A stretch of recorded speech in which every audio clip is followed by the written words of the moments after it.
Hi guys. तो hello. आज का वीडियो ऐसे ही एक नॉर्मल वीडियो है। मैं एक दिन सोच रहा था आप लोगों को, जब मैं जीपी गया था, जनरल प्रैक्टिशनर यहाँ होते हैं, तो मैंने सोचा आप लोगों को बताया था उस दिन मैंने कि यहाँ पे हेल्थ सर्विसेज के बारे में बताऊंगा कि यहाँ पे यूके में हेल्थ सर्विसेज कैसे होती हैं, काम कैसे करती हैं बेसिकली, और यहाँ में और इंडिया में और यूएस में डिफरेंस क्या है। तो बेसिकली इंडिया और यूएस का सिस्टम हेल्थ सर्विसेज और टैक्सेशन के हिसाब से, बेसिकली हेल्थ सर्विसेज के हिसाब से थोड़ा सेम है। यहाँ का इंडिया से थोड़ा डिफरेंट है। जैसे आप इंडिया में आपको कोई, अगर हम सैलरीड पर्सन की बात ले लें तो इंडिया में किसी बंदे को सैलरी मिलती है, ठीक है, कंपनी से सैलरी मिली तो उसका इनकम टैक्स कट के मिलता है, लाइक टीडीएस हो जाता है, टैक्स डिडक्शन एट सोर्स। उसको टैक्स कटा, सेंट्रल टैक्स, इनकम टैक्स, और उसको मंथ की सैलरी आ गई। यहाँ पे भी वैसे ही होता है, लेकिन यहाँ पे एक कंपोनेंट एक्स्ट्रा कटता है। यहाँ पे टैक्स तो कटता ही कटता है, एक नेशनल इंश्योरेंस करके कंपोनेंट है, वो कटता है। अब आप पूछोगे वो नेशनल इंश्योरेंस क्यों कटता है, नेशनल और कितना कटता है। नेशनल इंश्योरेंस यहाँ कटता है 12%, मतलब जो आपकी सैलरी, जैसे आपका इनकम टैक्स कटा plus on top of that जो भी आप इनकम टैक्स दोगे, ऑन टॉप ऑफ दैट 12% आपकी जो सैलरी है उस पे आप नेशनल इंश्योरेंस दोगे। अब जो वो नेशनल इंश्योरेंस का पैसा है वो दो चीज़ों के लिए बेसिकली यूज़ किया जाता है। वन है एक आपकी हेल्थ के लिए, जैसे आप यहाँ पे डॉक्टर वगैरह को दिखाओगे तो वो फ्री है पूरा, आप दिखा सकते हो किसी भी डॉक्टर को। आई मीन हॉस्पिटल कोई चार्ज नहीं ले, कुछ नहीं है, वो सब फ्री है।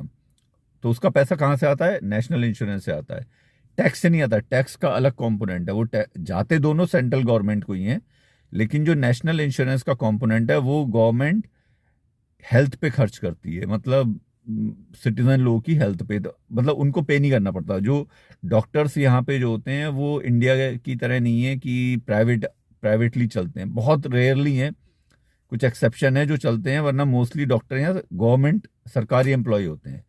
तो गवर्नमेंट उन्हें पे करती है सैलरी, आप किसे गवर्नमेंट को नेशनल इंश्योरेंस पे करते हो। दूसरा काम नेशनल इंश्योरेंस जो मैंने बताया, पहला तो ये हो गया। दूसरा क्या होता है कि पेंशन देती है। जैसे इंडिया में पेंशन मिलती है, बहुत ही कम मिलती है, खैर, जो वृद्धावस्था पेंशन है, जो गरीब लोग होते हैं उनके लिए है, बेसिकली वेल टू डू जो लोग हैं तो वो तो अपनी प्राइवेटली पेंशन लेते हैं, बट जो बहुत ही गरीब लोग हैं उनके लिए वृद्धावस्था, जो गांव में लोग रहते होंगे उनको पता होगा, वृद्धावस्था पेंशन होती है।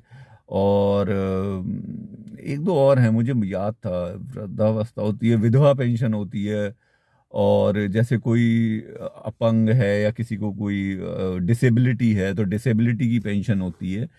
तो यहाँ पे भी उसी टाइप से पेंशन होती है। यहाँ जैसे ही 70 क्रॉस करते हो आपकी स्टेट पेंशन शुरू हो जाती है, 70 से पहले नहीं मिलेगी। मतलब आप अगर जॉब छोड़ भी दोगे तब भी आपको 70 से पहले गवर्नमेंट की पेंशन नहीं मिलेगी। जैसे ही आपकी 68-70 की एज में जाओगे तब आपको पेंशन शुरू होगी, वो बता देते हैं आपकी कौन से ईयर से पेंशन शुरू होती है। तो जो वो एनआई का कंपोनेंट है, नेशनल इंश्योरेंस, वो पेंशन और हेल्थ के काम में आता है। तो यहाँ पे हेल्थ का क्या है, जैसे आप डॉक्टर को दिखाने जाओगे तो कोई चार्ज नहीं होगा, डॉक्टर हॉस्पिटल सब फ्री ऑफ कॉस्ट है। लेकिन ना आप जब दवाइयाँ लोगे तो दवाइयों का भी यहाँ सिस्टम अलग है। यहाँ कहते हैं उसे प्रिस्क्रिप्शन, जैसे पर्चे पे इंडिया में डॉक्टर दवाइयाँ लिख के देता है, ऐसे यहाँ पे प्रिस्क्रिप्शन कहते हैं कि प्रिस्क्रिप्शन दे दिया। तो एक प्रिस्क्रिप्शन का, चाहे उस प्रिस्क्रिप्शन में 4 टैबलेट हो आपकी, चाहे 40 टैबलेट हो, वो एक प्रिस्क्रिप्शन की जब आप दवाइयाँ लेने जाओगे तो उसके 8.5 पाउंड लेते हैं, 888 समथिंग है कुछ, मुझे एग्जैक्ट फिगर नहीं याद है, अराउंड 8 8.5 है।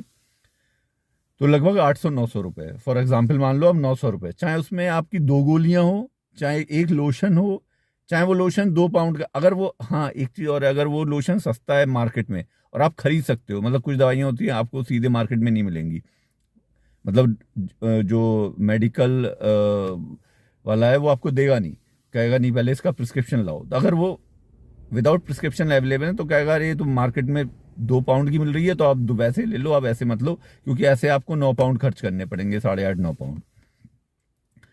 तो वो उसको कहते हैं प्रिस्क्रिप्शन। तो जो भी सैलरीड लोग होते हैं या जो होते हैं उनको वो 8.5-9 पाउंड देने होते हैं। उसमें भी एक क्लॉज है, किन किन को नहीं देने होते, किन किन के लिए फ्री है। बच्चों के लिए फ्री है बिलो 15, अगर आपका बच्चा 15 साल से छोटा है उसकी दवाई है तो वो फ्री है। दूसरा, कोई मैटरनिटी है, मतलब लेडी प्रेग्नेंट है और मैटरनिटी सर्टिफिकेट बनता है 1 साल तक, तो 1 साल तक जो उसकी दवाइयाँ होंगी वो फ्री होंगी, 1 साल के बाद उसको पे करना पड़ेगा।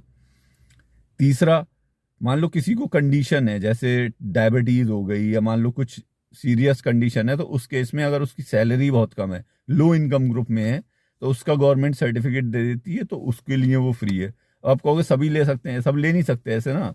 गवर्नमेंट के पास सबका रिकॉर्ड है कि भाई आपके पास आपकी सैलरी कितनी है, क्या है, तो वो नहीं देते सबको सर्टिफिकेट। चौथा किसके लिए फ्री है? एल्डरली। अब जो रिटायर हो गए हैं, जिनकी गवर्नमेंट स्टेट पेंशन आ रही है, मैंने आपको बताया 70 के ऊपर है, उनके लिए वो दवाइयाँ भी फ्री हैं, क्योंकि वो गवर्नमेंट मानती है कि state pension sorry state pension ही उनका एकमात्र सोर्स ऑफ इनकम है, तो इनके लिए हम फ्री दी जाए। और ऐसी 8-9 लिस्ट होती हैं, ये मेजर है, मतलब बाकी तो जैसे आर्म फोर्सेस वालों के लिए हैं, और मतलब ऐसे है, मतलब मोस्टली बस यही मेन 3-4 लोग होते हैं। बट हम लोग तो पे ही करते हैं, क्योंकि बच्चों के लिए यहाँ फ्री है, मैं पे करता हूँ, मीनू पे करती है। तो ये है यहाँ का हेल्थ सिस्टम। अब आप कहोगे फिर यहाँ मेडिकल इंश्योरेंस लोग नहीं खरीदते होंगे, health insurance for example. Health insurance यहाँ लोग खरीदते हैं, किस केस में खरीदते हैं? जैसे आपको डॉक्टर को दिखाना है, अब डॉक्टर का अपॉइंटमेंट है कभी कभी 1 महीने बाद मिल रहा है। गवर्नमेंट है वो, तो जब अवेलेबल होगा तब देंगे। लेकिन आपको प्राइवेटली दिखाना है कि नहीं मुझे जल्दी चाहिए, मान लो बैक पेन है या कुछ है, तो उस केस में प्राइवेट इंश्योरेंस काम में आता है। दूसरा, आपको मान लो डेंटल प्रॉब्लम है, मान लो वो जो एनएचएस जो मैंने बताया ना, नेशनल इंश्योरेंस, उसमें डेंटल कवर नहीं होता, हेल्थ कवर होती है, डेंटल नहीं कवर होता।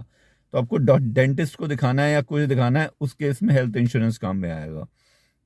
अगर आपने अपना हेल्थ इंश्योरेंस नहीं करवा रखा है, तो आपको अगर डेंटिस्ट को दिखाना है, या कुछ आपको टीथ में कुछ चेंजेस कराने हैं, या वहाँ तो कैविटी हो गई है, आरसीटी कराना है, तो डेंटिस्ट आपको चार्ज करेगा। और यहाँ चार्ज बहुत हैवी आता है, लगभग 150-200 पाउंड का खर्चा है, मतलब 20 अगर आपका एक आरसीटी हुआ है, और फिलिंग के जाते हैं लगभग 4-5-6 हज़ार, 50-60 पाउंड में फिलिंग होती है, तो लगभग 5-6 हज़ार तो फिलिंग के जाते हैं। और आरसीटी वगैरह कुछ हो गया, टूथ रिप्लेसमेंट वगैरह हुआ है, तो आराम से 200-300 पाउंड का खर्चा है, मतलब 30-40 हज़ार रुपए का खर्चा होता है, यहाँ बहुत महंगा होता है। तो इसीलिए लोग यहाँ हेल्थ इंश्योरेंस बाय करते हैं। बेसिकली हेल्थ इंश्योरेंस की हेल्थ के लिए इतना नहीं जरूरत पड़ती, लेकिन अगर उनको जल्दी अपॉइंटमेंट लेना है और डेंटिस्ट रिलेटेड अपॉइंटमेंट लेना है, तो वो हेल्थ इंश्योरेंस करवाते हैं। तो यहाँ ये डिफरेंस है।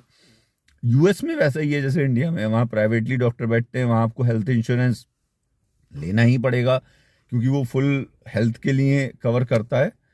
और इनकम टैक्स तो यहाँ कटता ही कटता है बेसिकली, जो जैसे स्लैब्स इंडिया में बने हुए हैं वैसे स्लैब्स यहाँ बने हुए हैं, लेकिन यहाँ एक एक्स्ट्रा कंपोनेंट करता है, क्योंकि गवर्नमेंट हमारे हेल्थ का गवर्नमेंट पे करती है, वो कहती है।